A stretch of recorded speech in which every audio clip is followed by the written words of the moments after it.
fiidooga sideedaad wuxuu ku saabsan yahay trigonometric ratio ayuu ku saabsan yahay trigonometrika nisabkiisa ayuu ku saabsan yahay marka si qofka triga u barto waa inuu ratiogiisa yaqaanaa marka hore waxa ay yihiin kabacdina ou habka loo isticmaalayo uu barto marka halkan su-aashan ayaa la weydiiyey hal ayuu yiri lixda ratio uu leeyahay saddex geeska oo xagasha quman adoo isticmaalaya sawirka figarku sheega ama shakligu sheega waa kan marka waxaad leedahay saddex geeskan xagal quman uu leeyahay calaamadan waxay tahay xagasha quman waa taqaanaan marka maxay yihiin marka lixda ratio ama lixda nisab uu leeyahay marka waxaan sameynaa si aan u kala saaro waxa anigu aan qoray iyo su-aasha iyo jawaabta halkan waxaan ku qorayaa solution ku hoos qoraya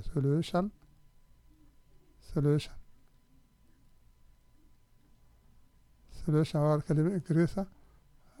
macnaha soomaaligana waxaa waaye xallo jida intaan oo dhan hoosta ka reeqaa marka maxaa la yidhaahdaa lixda kan ugu horeeyo waxaa la yidhaahdaa sign waa soo gaabina sign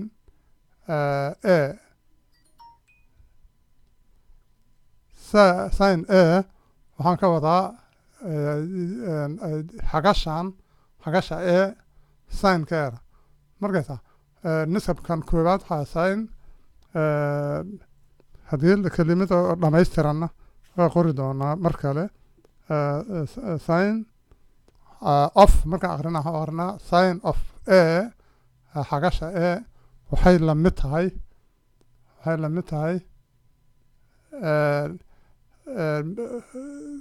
saddex geeskan midka qaabishan hortiisa dhinaca ku aadan ayaad leedahay hortiisa marka waa kasoo horjeedaa xagasha kasoo horjeeda ingiriisaan ku sheegaa aan ku qoraa waxaan leeyahay opposite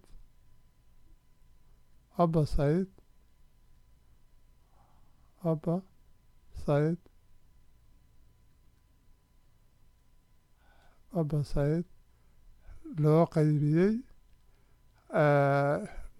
midka opposite-ka oo eeda oo loo qaybiyey xagasha quman kan kasoo horjeedo kaasna waxaa la yidhahdaa hypotenuse markaasa kan kasoo horjeeda hypotenuse waxaan kan leeyahay h y p o t e n u s e hypotenuse marka haddaad sii wado kaas wuxuu la mid yahay e waa midka ka hor aadan ah e waa tanaha eedan oo loo qaybiyey mataqaanaa c oo kan ah ujeeda manaa sayidkan oo sayidkan cda loo qaybiyo kan ku xigo waxaa waaye kan koobaad waa kan labaad waxaa waaye cosine e asigana maxaa waaye deriska midkaas deriska la ah angalka xagasha kan deriska la ah oo kan xagasha quman kasoo horjeedo waayo asigana marka waxaa leedahay adjacent waxaa leedahay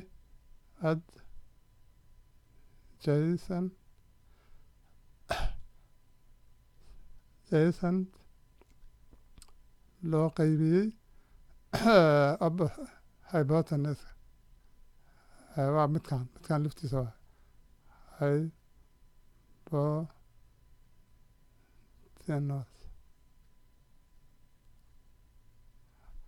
kan saddexaad waxaa waaye tangent waa lasoo gaabinaa tan aa lasoo gaabinaa iyadana waxaa waaye opposite-ka kan opposite-ka oo kan ah oo loo qeybiyey mataqaanaa dariska adjacent marka waxaa leedahay opposite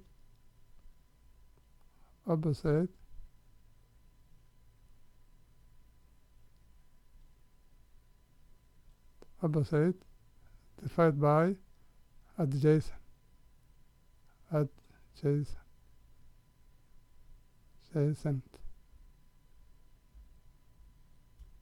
mujeedaa kan haddaan ku hor qoro midka uu yahay muxuu yidhaahday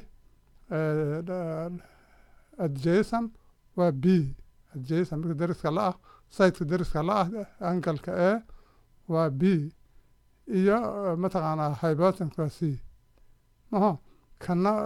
waxaa uu yidhaahday opposite-ka oo e ah oo loo qeybiyey adjacent-ka oo b ah markaysa qaybtaas kan afaraad waa 6 kan afaraad maxaa waaye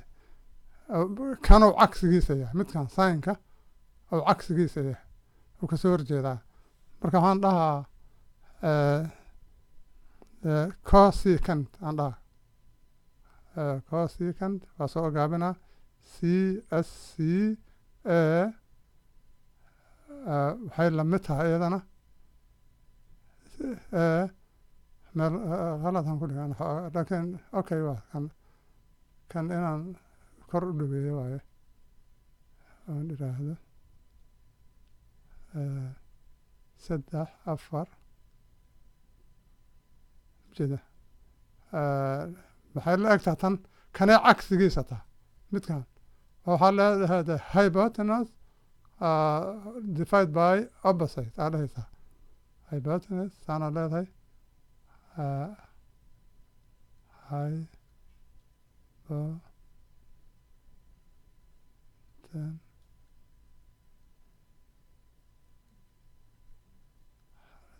divided by opposite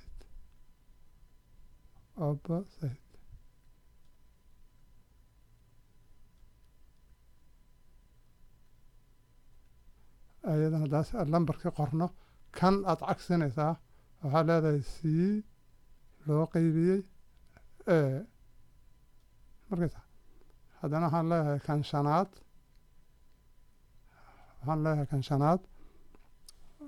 isagana waxaan leeyahay wuxuu cagsigiisa yahay cosine-ka marka cosine isagana waxaa leedahay waa soo gaabinaa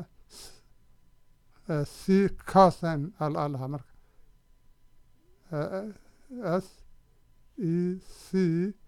a waxay lamid tahay asigana waxaa weye cagsiga kan maxaa waye hypotenuse waa lamid hypotenuse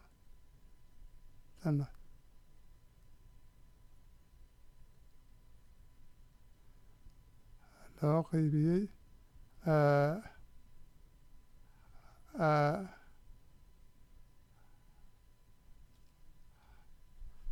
adjacent ujeedada adjacent ka hoos keenaysaa adjacent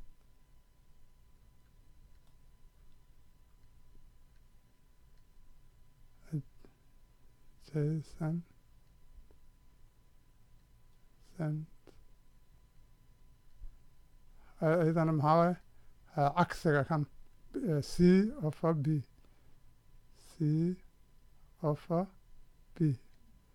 midka ugu dambeeyo 6aad halkan qora waxaa waaye tangentiga cagsigiisa waaye kana cagsinaysa marka saddexdan hore haddaad xifdiso saddexda dambe saddexda hore cagsi u yihiin marka inaad memorise garaysan waaye maskaxda inaad ku hayso sababto aadaa mustaqbalka u adeegsan doontaa marka waxaa leedahay cotangent waa soo gaabinaya t a loo soo gaabinayaa ee ayadana waxay lamid tahay cagsiga oo tangentiga oo ah adjacent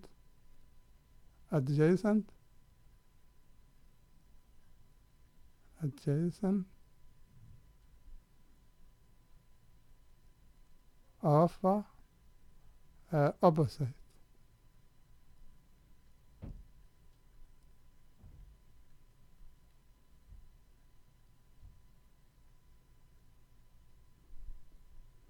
هذا لمبر هالو قرنا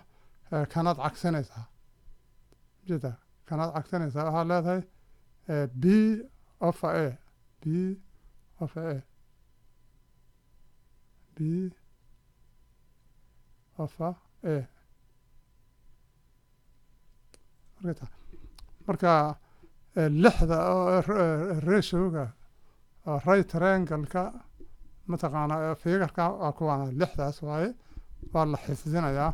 ardaygu waxaa laga rabaa inuu dusha ka yaqaano sin A waxay opposite of a hypotenuse markaana sin opposite waa A kan siduna kaasa mujidida A of C hadhowta qoraalkan inaad taqaan waxa laga wada bisaa la rabaa laakiin waxaan xifdinayno inuu sidaan yahay inaad ogtahay macnahaas aad isticmaasho kuwaasayna waxaa waaye adjacent dariska siteka dariska ah waa B waa kanaha B oo loo qaybiyey xagasha qoman siteka soo horjeed tangent iyadana waxaa waaye opposite angalkan oppositekiisa oo A ah iyo adjacentka oo B ah oo laysu qaybiyo saddexdan kale waxaa mataqaanaa cagsi waaye tartiibkaas iyo qoran 1 2 3 ay mid kasta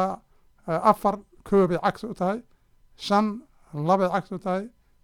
6na 3 ay cagsi u tahay ay kasoo horjeedaan marka waa inaad xifdisaan amthilada soo socotaan ku dabaqi doono insha allah aan widaan